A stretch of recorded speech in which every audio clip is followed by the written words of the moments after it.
हा प्लीज मनमानी करतोय. हा असा आपला अपमान करेल हे माहित जर असतं ना तर इथं आलाच नसता माणूस. कुणी केला अपमान? कुणी केला अपमान? मी केला? तुम्ही आलात माझ्या ऑफिसमध्ये, इथे सगळ्या लोकांसमोर तमाशा केला, फडाफडा बोललात मला, इथे माझ्या मित्रासमोर माझ्या मुस्काळत मारली आणि परत म्हणता मीच केला अपमान. मला कळतं का तुम्ही कुठे उभे आहात, कुणाशी बोलताय? वाह वाह टिपूंजी वाह. आम्ही तुम्हाला लहानाचं मोठं केलं, शिकवलं, त्याच्यासाठी आम्ही आमच्या पोटाला चिमटा दिला आणि तुम्ही मोठे झालात. नाही बरोबर आहे तुमचं, बरोबर आहे. पाहिलंच ना, पाहिलंच की नाही? हे मुंबईचे साहेब, गुरुनाथ सुभेदार, मोठा ऑफिसर, मोठा माणूस, आणि आपण गावठी. अरे याला जन्म दिला, याला लहानाचं मोठं केलं, त्याचं काय? काही नाही. हा मोठा झाला म्हणून आपण गावठी. ती राधिका याच्यासाठी बरमार मरते, याची धुणी भांडी करते, याच्यासाठी स्वयंपाक करते, याला काय हवं काय नको सगळ्या गोष्टींचा आरोभार बघते, आणि म्हणून ती गावठी.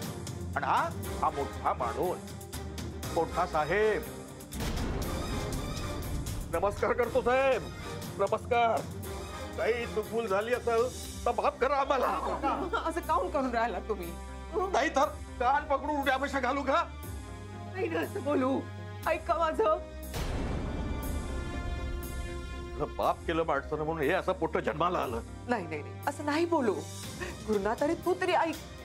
काही ऐकायचं आणि बोलायचं आता बाकी राहिलेलं नाही. चला चला निघू आपण आता. याला आपण भेटायला मुंबईत आलो होतो ना, तो आता आपला पोरगा उरलेला नाही. तो मुंबईचा मोठा साहेब झाला. बघत बसल तो आपलं. तू चल. तुम्ही थांबा गुरुनाथ. अरे असं नाही करू बाळा. ऐकून तरी घे ना माझं. आई आता काही ऐकायचं नाही मला. त्यांना सांग, मी असली कितीही नाटकं केली ना तरी सुद्धा माझा निर्णय म्हणजे काळ्या दगडावरची रेघ आहे, तो नाही बदलणार आता. नाटक करून राहिले का ते? इतकं पोटतिडकीने सांगून राहिले, तुला कळत नाहीये का? तू असं वागायचं असते आई, तुला कळत नाही का एकदा सांगून? अगं हसून किती अपमान करून घेणार आहे तू स्वतःचा. चाल म्हणतो मी. मी ऐक समजव. आई नाही गुरु ऐक. आओ वो यार गलत हो रहा है, सब कुछ रोकना उनको. Leave me. Guru come on. Anand leave me. आलो.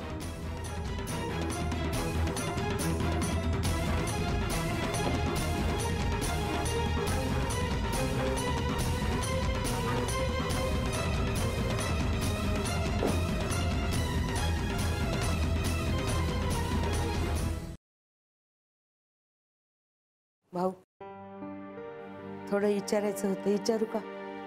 विचारा. नाही म्हणजे राधिका ताईबद्दल मी काय ऐकलं ते खरं आहे का भाऊ?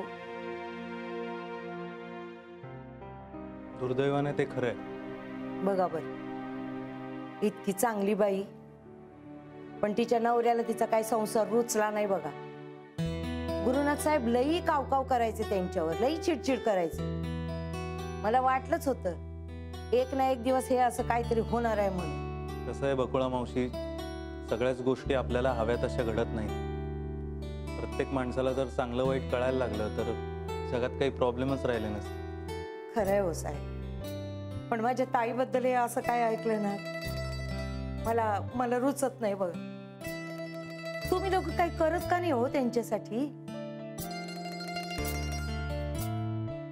चालू आहेत प्रयत्न, चालू आहेत. बघू काय होतं. ठीक आहे, माझी काय मदत लागली तर सांगा बरं का. मला लई बरं वाटेल त्यांच्यासाठी मी काही केलं म्हणून. हा बस तुम्ही, मी बघते. मी बस.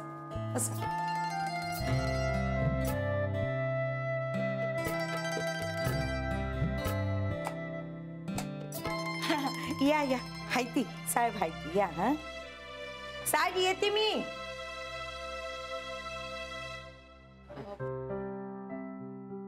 थोडं बोलायचं होतं. अरे बसा ना.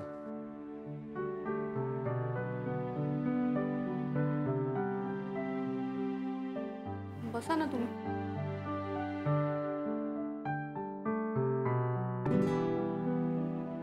मी राधिका वहिनींना भेटायला गेलो होतो.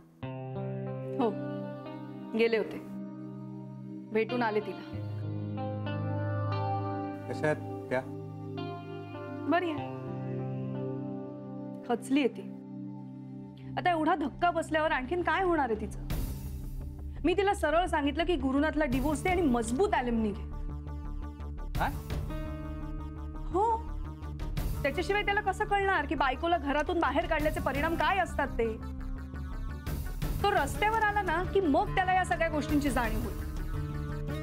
What is wrong with you Revatiji? तुम्ही तिथे प्रॉब्लेम सॉल्व्ह करायला गेला होता का वाढवायला? म्हणजे काय म्हणायचं तुम्हाला? मला सांगा, आपण हे सगळं त्यांचा संसार जोडायला करतोय का तोडायला? संसार म्हणजे काय भावला भावलीचं लग्न नाहीये ना, खेळ नाहीये तो. एखाद्याचा तोल सुटला तर दुसऱ्याने त्याला सोडून द्यायचं नसतं. त्याला सावरायचा प्रयत्न करायचा असतो, त्याला दिशा द्यायचा प्रयत्न करायचा असतो. आता माझ्या बायकोशी भांडणं होत नव्हती असं नाही, पण मी ते वाद मिटवायला शिकलो. प्रत्येक नवरा बायको ते शिकतात. संसार म्हटल्यावर भांड्याला भांड लागतंच, त्यामुळे ते काय तोडून टाकायचं नसतं. मी साताऱ्याहून इथे आलो, स्ट्रगल केलं. तिने मला माझ्या प्रत्येक संकटात, माझ्या कष्टात साथ दिली. 2चे 3 होणार होतो आम्ही.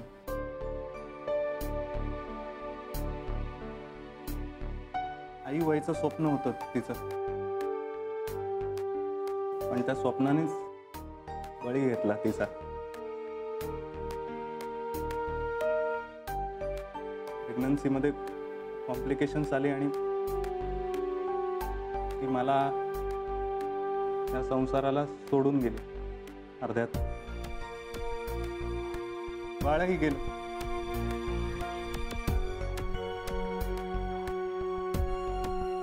मला ना खूप चीड आली होती या जगाची, माझ्या नशिबाची.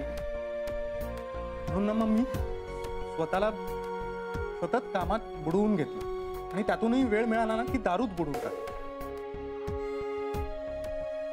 पण राधिका वहिनींनी मला जाणीव करून दिली की या जगात अजूनही प्रेम आहे, माया आहे, माणुसकी आहे.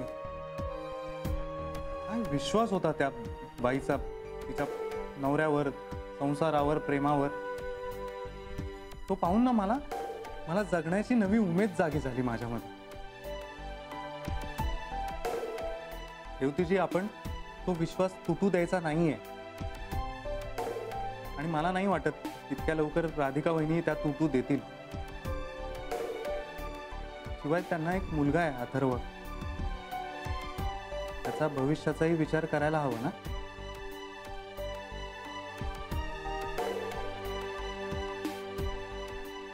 अरे, मी भावनेच्या भरात खूप काही बोलून गेलो, पण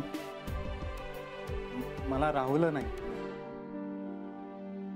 इट्स ओके मिस्टर गुप्ते. प्रत्येक माणसाला कुठेतरी एक्सप्रेस व्हायची गरज असते. आज तुम्ही तुमच्या मनातलं बोललात, एक्सप्रेस झाला. तुम्हालाच बरं वाटलं असेल ना. Don't say sorry.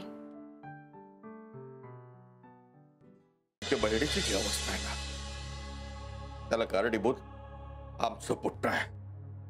नागपूरला जायची तयारी करा, चला. काम काऊन म्हणजे त्या बैताळानं तुला घराच्या बाहेर काढलं ना. ते आता फक्त रागवलेत. त्यांचा राग शांत झाला ना, आता येतील आणि म्हणतील राधिका चल घरी.